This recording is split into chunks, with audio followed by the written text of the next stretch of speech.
Hey everyone, thanks for checking out some of the resources we have on this page. This week we wrapped up our series on weeds. It's just an honest look at mental health.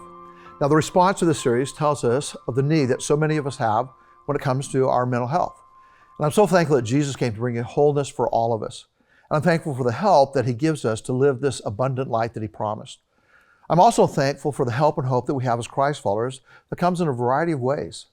This resource page is, again, given so that we can have some additional help and hope. We have these focused, brief interviews with a professional counselor each week. You can go back and check each one. We have other resources available on this page as well. Thankful to have Dr. Lloyd here, and thankful for your willingness to share. You bet. And if you could just remind us a little bit about who you are and about your practice and your specialties, that would be great. Okay.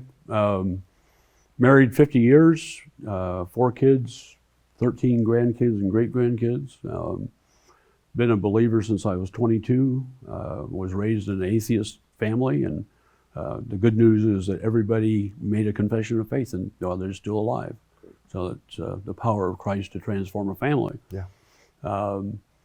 My dad was paranoid schizophrenic, rageaholic, had a lot of PTSD from World War II in Japanese theater.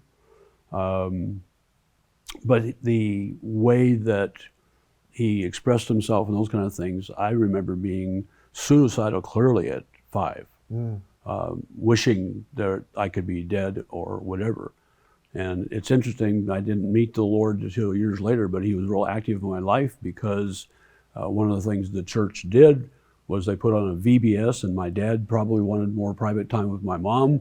So my brother and I, just older than me, went to this VBS and got my first Bible, which I still have, a little Navigator's Bible. And remember seeing this photo drawing of Jesus knocking on the door.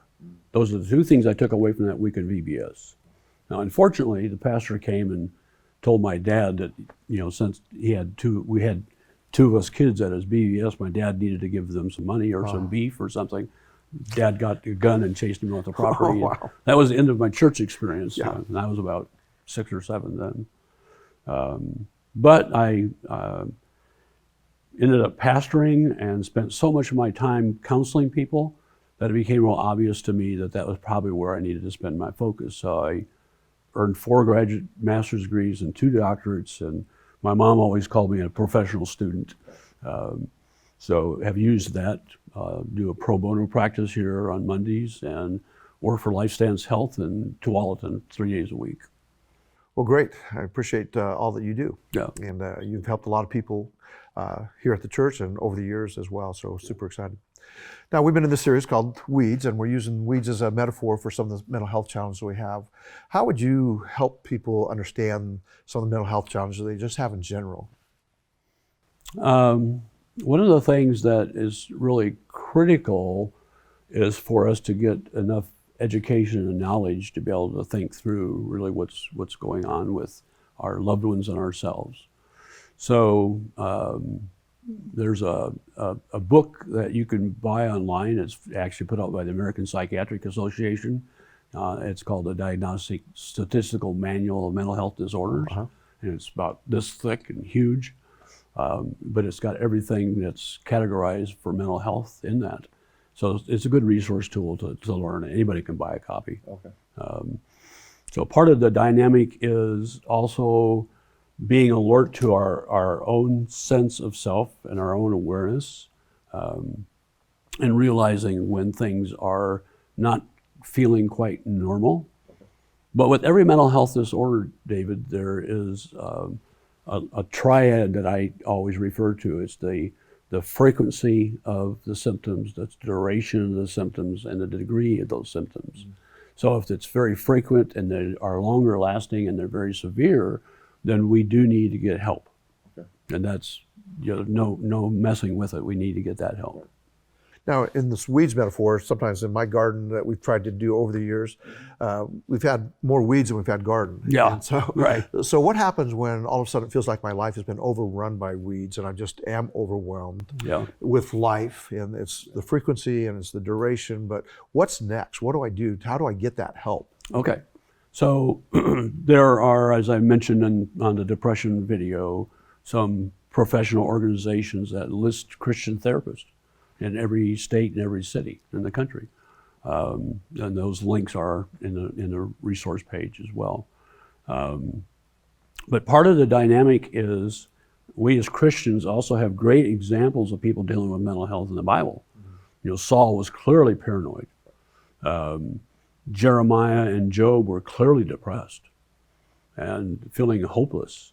But then we see Jeremiah being comforted by the Lord in Jeremiah 29:11. You know, I know what plans I have for you, not to curse you, but to bless you.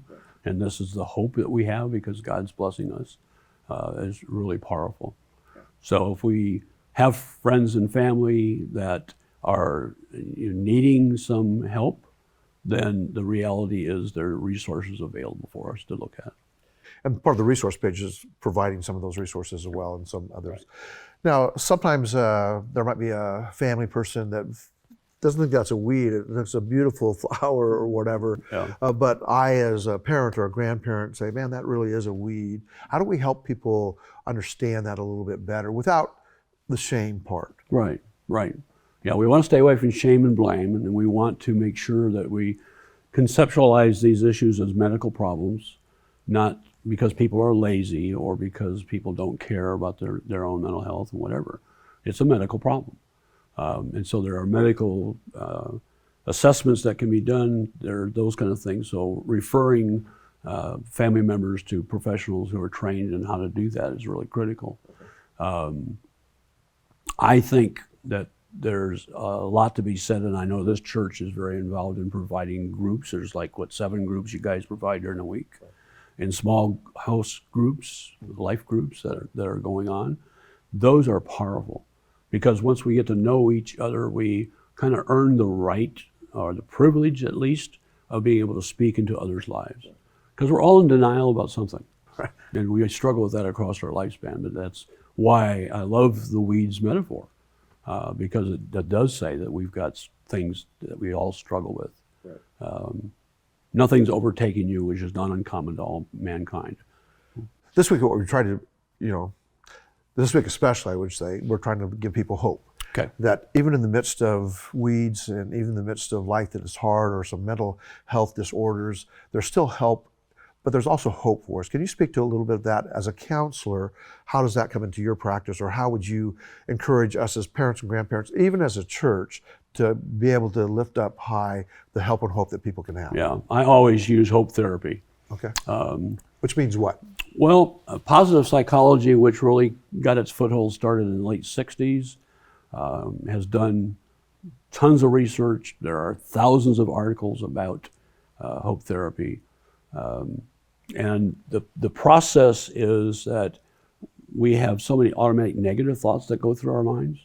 Research shows that if I have people write down feeling words that they just have in their minds, after 2 minutes I get them to total those numbers, then I have them go back and put a plus for positive and an N for negative.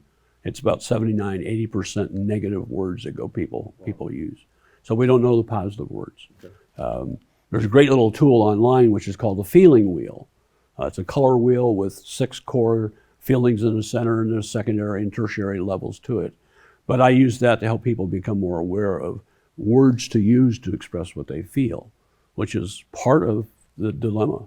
Because sometimes we don't know what we're feeling until somebody reflects that feeling in some kind of feeling way or emotional term. We're kind of clueless. Right. But that happens to all of us. Right.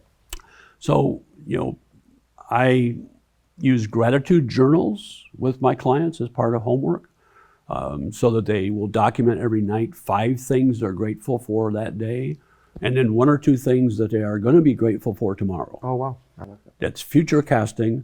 And they're actually starting today looking for those positive things. It changes those automatic negative thoughts, which I joke about being ants, to APS, APTS, automatic positive thoughts. That's a very powerful tool. There's also gratitude jar, where people put things they're grateful for on a little piece of paper and fold them up and put them in a big jar. And then when they're struggling with having a lack of hope, they can reach in and pull out one of those things they have written about themselves or for themselves. It also is real powerful because there's literally, you go to concordance, there's thousands of times the Bible uses the word hope. God wants his people to have hope, and not just fairy-airy hope, but real hope. So Paul writes about hope, and the great prophets all write about hope. Proverbs, Psalms writes about hope. Those kind of things are there, so we can use that to empower and encourage. Cool. Well, thank you. Any last word or encouragement for the church or for people that are maybe struggling? Yeah, I like Proverbs 12:13. Deferred hope, the Carl Lloyd paraphrases, expectations which go unmet, leave the soul depressed. But expectations which are fulfilled are like a tree planted by a river of life. That's an extremely powerful word picture that we can keep in our heads and understand for sure. But part of the dynamic is that we have closed expectations, which we expect are things to be done perfectly. That leads us to be depressed and robs us hope. If we have open expectations, I know Jesus is coming back. I don't know exactly when. I'd like to know. Right, yeah. Everybody would. Right. But that's an open expectation. So when we have expectations of each other in our marriages and with our kids in parenting, we use too many closed expectations, and it shuts the process of hope down. If we have open expectations, then people can flourish with the gifts that God has given them, both genetically and spiritually, and it's there. Well, that's a great word and a great word to end with, so thank you so very much. You bet. All right. Thank you. You bet.